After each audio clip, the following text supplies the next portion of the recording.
पहली खबर में हम बात करेंगे पहाड़ टू मैदान की तबाही की। बादल फाड़ तबाही की, मैदान से लेकर पहाड़ तक, उत्तर से लेकर दक्षिण तक आधा हिंदुस्तान बारिश और बाढ़ से त्राहिमाम कर रहा है। कहीं बादल फट रहे हैं, कहीं लैंडस्लाइड हो रहा है।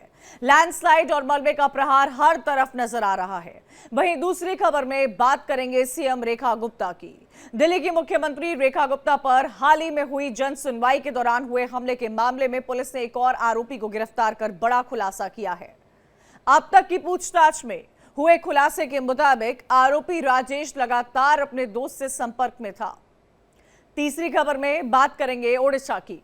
ओडिशा के कोरापुट जिले में डुडुमा झरने पर रील शूट करने पहुंचा युवक पानी के तेज बहाव में बह गया। 22 साल का सागर यूट्यूबर था। वो गंजाम जिले के बहरामपुर का रहने वाला बताया जा रहा था। चौथी खबर में बात करेंगे एमपी की। बाप बड़ा ना भैया, सबसे बड़ा रुपया। जी हां, कुछ इस तरह मामला मध्य प्रदेश के शिवपुरी जिले का सामने आया है, जहां रिटायरमेंट पर मिले लाखों रुपए के लिए एक पत्नी ने सारी मर्यादाएं लांघ दी। अपने जवान बेटों के साथ मिलकर पति की बेरहमी से पिटाई की है। ये चारों खबर आपको दिखाएंगे, लेकिन सबसे पहले पहली खबर का रुख करते हैं और बताते हैं कि मैदान से लेकर पहाड़ तक क्या हालात इस वक्त बने हुए हैं। मैदान से लेकर पहाड़ तक और उत्तर से लेकर दक्षिण तक आधा हिंदुस्तान बारिश और बाढ़ में त्राहिमाम कर रहा है। कहीं बादल फट रहे हैं, कहीं लैंडस्लाइड हो रहा है। लैंडस्लाइड और मलबे का प्रहार हर तरफ नजर आ रहा है। हिमाचल प्रदेश में भारी बारिश से हालात खराब हैं। कांगड़ा जिले के कई मैदानी इलाके जलमग्न हो गए हैं, जबकि चंबा में बादल फटने और भूस्खलन से भारी नुकसान हुआ है। प्रदेश में हो रही वर्षा से जनजीवन पूरी तरह से प्रभावित हो रहा है। भूस्खलन के कारण यातायात प्रभावित हो रहा है। रिपोर्ट के अनुसार हिमाचल प्रदेश को बारिश से संबंधित घटनाओं में 2347 करोड़ रुपए का नुकसान हुआ है। हिमाचल से सटे पंजाब के पठानकोट में चक्की नदी पर बना पुराना पुल भारी बारिश के बाद बह गया है। इसके चलते हिमाचल से कम्युनिकेशन और कनेक्टिविटी टूट गई है। पठानकोट से अमृतसर तक हाई अलर्ट जारी किया गया है। जिले के स्कूल कॉलेजेस आज बंद रखे गए हैं। जम्मू कश्मीर की बात की जाए तो मौसम का भीषण प्रहार लगातार जारी है। जम्मू संभाग में इतनी बारिश हुई है कि हर तरफ बाढ़ जैसे हालात बने हुए हैं।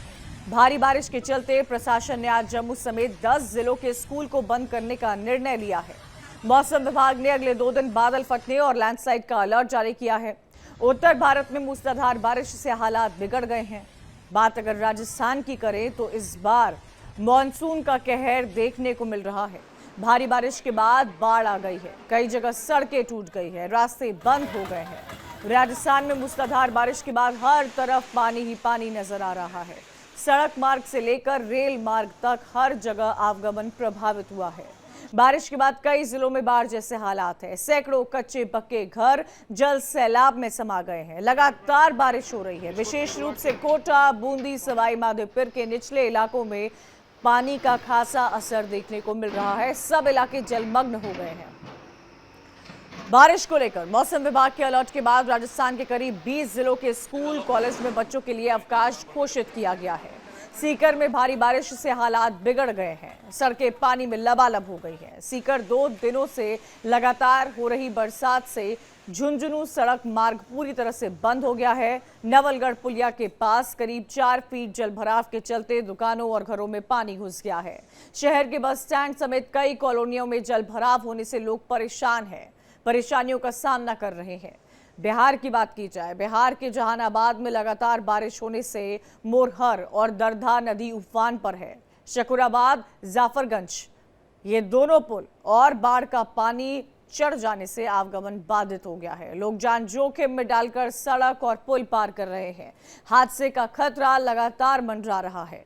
निचले इलाके पानी में घुस गए हैं। जनजीवन अस्त व्यस्त हो गया है। स्थानीय लोग वैकल्पिक मार्ग ढूंढ रहे हैं, सुरक्षा की मांग कर रहे हैं, लेकिन हालात जस के तस बने हुए हैं। पठानकोट, कठुआ, चंबा, सीकर, जहानाबाद, चमोली, हर तरफ ऐसा ही हाल देखने को मिल रहा है।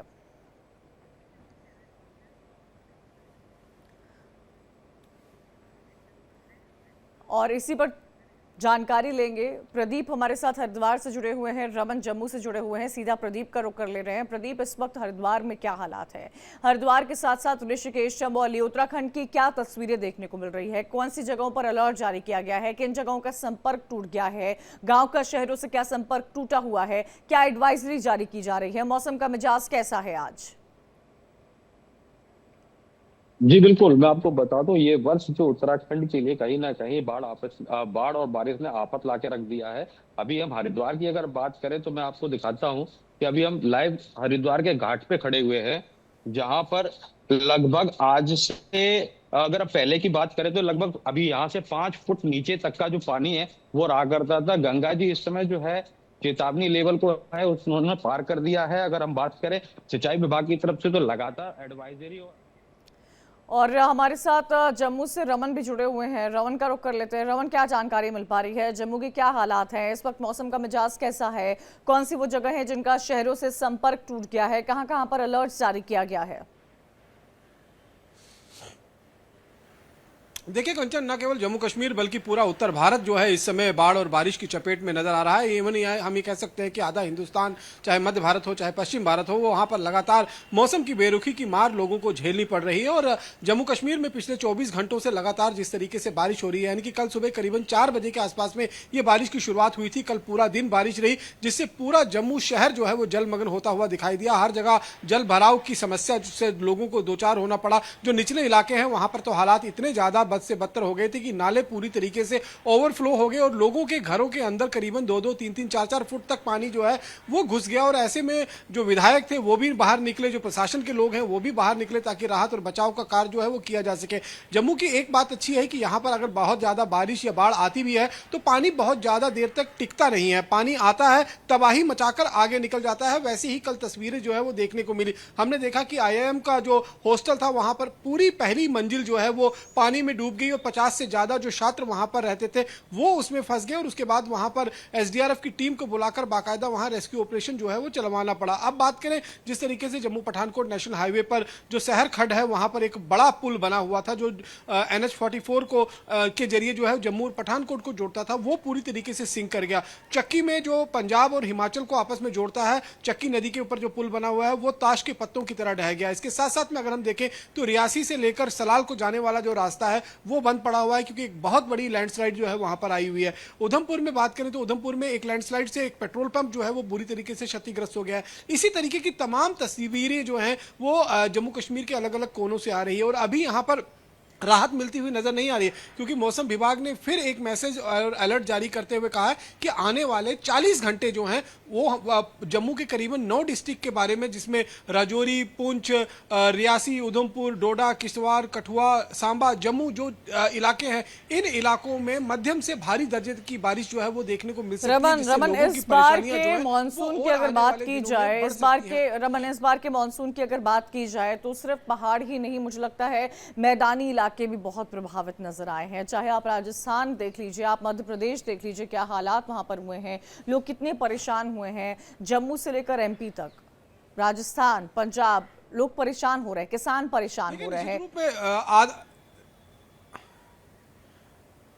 निश्चित रूप में इस समय जम्मू भारत की अगर हम देखें हर नदी जो है वो उफान पर है। चाहे गंगा नदी की बात कर लें, चाहे हम वाराणसी की बात करें, प्रयागराज की बात करें या फिर इलाहाबाद की बात करें, तमाम वो इलाके ऋषिकेश से लेकर और जो हरिद्वार का इलाका है वहाँ पर गंगा जो है वो तबाही मचाती हुई दिखाई दे रही है। इसी तरीके से जमुना नदी का जलस्तर जो है वो लगातार बढ़ता हुआ नजर आ रहा है। घाघरा नदी जो है वो कटाव कर रही है। उत्तर प्रदेश का यह हालात है। इसी तरीके से अगर हम देखें तो नर्मदा नदी ने जो विकराल रूप धारण कर रखा हुआ है और साथ साथ में जो एक नदी जो है वो मध्य प्रदेश के अंदर है वो भी बहुत ज्यादा विकराल रूप उसने धारण कर रखा है, चंबल नदी जो है। उसके साथ साथ में अगर हम देखें राजस्थान, महाराष्ट्र का जो इलाका है वहां पर जिस तरीके से बारिश हुई है, मौसम विभाग ने, यह मैं बता दूं, पहले ही इस बात की जानकारी दी थी जब मानसून देश के अंदर एंटर नहीं हुआ था, तभी यह जानकारी दी थी कि इस बार मानसून जो है वो 125% तक बारिश जो है वो देश के अंदर हो सकती है, जिसको लेकर कहीं ना कहीं किसानों के जो चेहरे हैं वो खिल गए थे, क्योंकि कई कई ऐसे राज्य हैं जहां पर सिर्फ और सिर्फ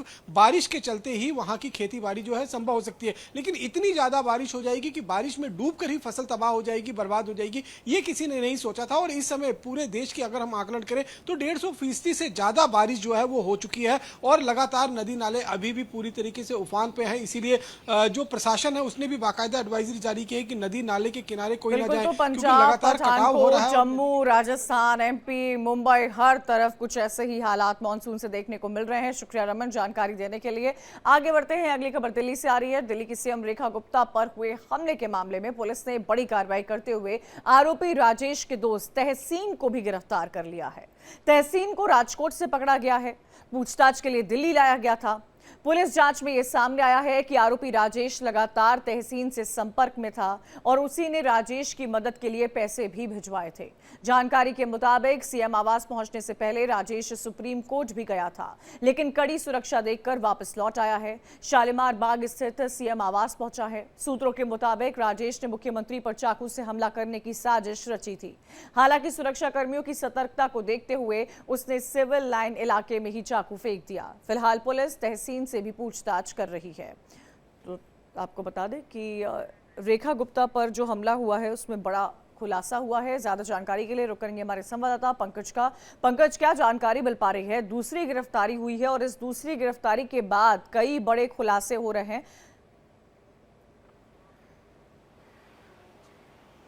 पंकज, मेरी आवाज आपको मिल रही है? क्या जानकारी मिल पा रही है? सीएम रेखा पर जो अटैक हुआ था उसमें दूसरी गिरफ्तारी, कहां से इसके तार जुड़े हुए हैं, क्या खुलासा हो रहा है? बिल्कुल, देखिए जो राजेश का जो दोस्त था तहसीन, इसको राजकोट से गिरफ्तार किया गया है। इस पे तमाम जो है चीज़ें खुलासा हो रही पूछताछ में।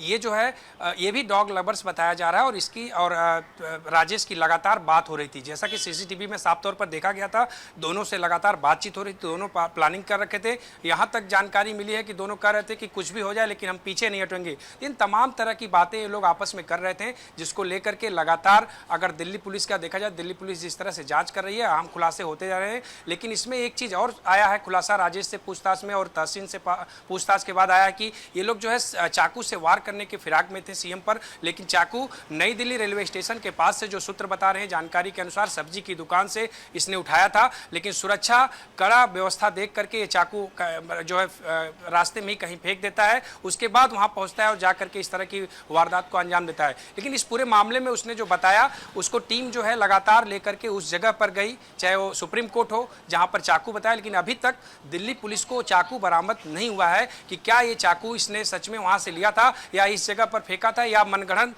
बातें बता रहा है। इन तमाम चीजों पर दिल्ली पुलिस की टीम लगातार पूछताछ कर रही है। लेकिन अहम चीज सामने आई कि ये दोनों संपर्क में थे। इन दोनों का संपर्क कब से था, इन दोनों की क्या प्लानिंग थी, क्या सीएम पर हमला करने की साजिश ये लोग पहले से कई महीनों से तैयारी किए थे, इन तमाम चीजों पर पुलिस की टीम जांच पड़ताल कर रही है और जल्दी खुलासा होगा कि इनका इसके पीछे मकसद क्या था। सबसे पहले इसमें अहम बात देखने वाली बात है कि क्या इसके साथ, इनकी टीम के साथ कोई और व्यक्ति ऐसा संपर्क था जो लगातार इस साजिश को अंजाम दिलाने के फिराक में था या इस तरह की बातें कर रहा था। इन तमाम चीजों पर पुलिस की टीम जांच कर रही है, पूछताछ कर रही है। जल्दी और खुलासे अहम हो सकते हैं कि इनकी क्या साजिश थी, क्या रणनीति थी, किस तरह से ये लोग काम करना चाहते थे। आप सोचिए पंकज, ये हैरान करने वाली बात है कि सीएम पर चाकू से मारने की प्लानिंग थी। राजकोट तक इसके कनेक्शन सामने निकल कर आ रहे हैं। बड़ा कोई षड्यंत्र रचा जा रहा था पंकज। बिल्कुल, देखिए अहम पॉइंट यही है कि क्या बड़ा षड्यंत्र था या इन लोगों की बड़ी प्लानिंग थी कि कौन इस साजिश को करवाना चाहता था, किस तरह से ये लोग यहाँ पर आए थे। इन तमाम चीज़ों पर दिल्ली पुलिस की कई टीमें लगी हैं जो लगातार इनसे जो 4 दिन के रिमांड, 5 दिन के रिमांड में इससे पूछताछ हो रही है और एक अहम खुलासे हो रहे हैं। जैसा कि तहसीन भी बता रहा है कि ये चीज़ थी, हम इससे बात करते थे, पैसा भी उसने डाला था। ये क्या तहसीन के अलावा कोई और व्यक्ति शामिल था? क्या तहसीन के साथ पूरी टीम और भी है? क्या पीछे इसके साजिश करता या मुख्य जो है इसका इन लोगों को यहाँ पर भेजने वाला, इन लोगों से बातचीत करके यहाँ पर प्लानिंग करने वाला कोई और है? इन तमाम चीज़ों पर दिल्ली पुलिस की टीम जांच कर रही है। जांच के बाद ही खुलासा होगा कि इसका कारण क्या था। लेकिन जिस तरह से जो कड़ियाँ मिलती जा रही हैं लगातार, ये एक एक चीज़ नया अहम खुलासा होता नजर आ रहा है। क्योंकि स्पेशल सेल की टीम जिस तरह से राजकोट से तहसीन को गिरफ्तार करके लाई है, उसके बाद कई अहम खुलासे हुए, लगातार पूछताछ हो रही है। कुछ और भी खुलासे होने की उम्मीद है। इस पर कई टीम लगी हुई हैं। जी बिल्कुल, तो टीमें यहाँ पर लगी हुई है। रेखा गुप्ता पर जो हमला हुआ है पंकज, उस पर कई खुलासे हो रहे हैं, हर चीज को संज्ञान में लिया जा रहा है। इसका कनेक्शन कहाँ तक है, इसके तार कहाँ तक जुड़े हुए हैं। दूसरी गिरफ्तारी के बाद एक बात तो साफ है पंकज कि ये इसकी तैयारी पहले से ही चल रही थी, लंबे समय से इस बारे में प्लानिंग हो रही थी, कोई षड्यंत्र रचा जा रहा था। लेकिन क्या पंकज इस बारे में कोई जानकारी कि इन 2 लोगों के अलावा कोई और भी है जो इस पूरी वारदात को अंजाम देने में जिसका दिमाग लग रहा था? बिल्कुल, देखिए इसमें कई लोग संपर्क में थे। राजेश के मोबाइल से जो डाटा दिल्ली पुलिस को मिला है, लगभग 8 लोगों को उसने मैसेज किया है। 8 लोगों में से 2 लोगों को उसने वीडियो भेजा था। एक आदमी जो तहसीन है, इसने उसको पैसे डाला था। तो इन तमाम पहलुओं को दिल्ली पुलिस की टीम जांच कर रही है। ये पैसा जो आया था किस वजह से आया था, क्या इसने दोस्त की वजह से इसको मदद किया, इसके पास पैसा नहीं था, या जैसा कि वीडियो की बात की जा रही थी कि वीडियो भेजने के बाद उसने पैसा दिया। तो इन तमाम एंगल पर भी दिल्ली पुलिस की टीम जांच कर रही है। जो 8 लोग मैसेज किए थे उस टाइम जो संपर्क में थे, उन सबसे पूछताछ, उनका बयान लिया गया है। उन सभी बयानों को यहां तक जानकारी मिली है कि तहसीन और ये जो मुख्य आरोपी है, इसको बैठा के सामने दिल्ली पुलिस की टीम बात की है।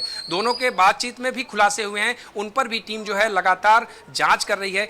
टीम का ये निष्कर्ष निकालने का प्रयास कर रही है कि क्या दोनों सही बोल रहे हैं या दोनों के बातों के पीछे अभी भी कोई ऐसा राज, गहरा राज छिपा है जो हम नहीं जान पा रहे हैं। इन तमाम चीजों पर लगातार पुलिस जो है निगरानी कर रही है, उनसे पूछताछ कर रही है। जल्दी खुलासा होने की संभावना है कि इसमें और भी कड़ियां जुड़ सकती हैं। क्या यही दोनों थे या और इनसे भी और जुड़े हुए हैं, ये बड़ा सवाल यहाँ खड़ा होता है। है। शुक्रिया पंकज जानकारी देने के लिए। एक और गिरफ्तारी से कई अहम सवाल जो है वो यहाँ पर खड़े हो जाते हैं। ब्रेक के बाद आपका स्वागत है। खबर है उड़ीसा के कोरापुट जिले से, जहां पर रील शूट करने पहुंचा युवक पानी के तेज बहाव में बह जाता है। 22 साल का सागर टुड्डू यूट्यूबर था। युवक गंजाम जिले का रहने वाला था। दरअसल सागर अपने दोस्त अभिजीत बेहरा के साथ झरने पर पहुंचा था। वो अपने YouTube चैनल के लिए टूरिस्ट प्लेस की वीडियो रील शूट करता था। झरने का ड्रोन शॉट लेने के लिए सेटअप भी लगाया था। इसके बाद सागर पानी में उतर जाता है और सागर बड़े पत्थर पर खड़ा रहता है। तभी झरने का बहाव इतना तेज हो जाता है, इलाके में तेज बारिश होने के कारण माचकुंडा डैम अथॉरिटी ने पानी छोड़ दिया था। इसका अलर्ट भी जारी किया था। बहाव तेज होने की वजह से सागर वहां फंस जाता है। किनारे खड़ा सागर का दोस्त, अन्य लोग उसे बचाने के लिए रस्सी लेकर पहुंचते हैं, लेकिन तब तक एक तेज बहाव सागर को बहा ले जाता है। ये पूरी घटना मोबाइल में रिकॉर्ड हुई है। कुछ सेकंड्स बाद ही सागर इस पानी में गायब हो गया। माचकुंडा पुलिस ने बताया, पुलिस और फायर ब्रिगेड की टीम सागर की तलाश में जुटी हुई है। आप देखिए पानी का बहाव कितना ज्यादा था और इसी बहाव में सागर कहीं बह गया। फिलहाल पुलिस, फायर ब्रिगेड की टीम सागर की तलाश में जुटी हुई है। रील शूट करने के चक्कर में रियल लाइफ ही चली गई सागर की। ये लोगों को सोचना होगा, ये तमाम यूट्यूबर्स और सोशल मीडिया इन्फ्लुएंसर्स को समझना होगा कि आखिर किस हद तक कंटेंट क्रिएशन के नाम पर आप क्या अपनी जान को गवा बैठेंगे। क्योंकि ये पहला ऐसा मामला नहीं है जो सागर का सामने आया है। कई और ऐसे मामले सामने हमने देखे हैं जहां लोग अपनी जान को दांव पर लगाकर कंटेंट क्रिएट करते हैं।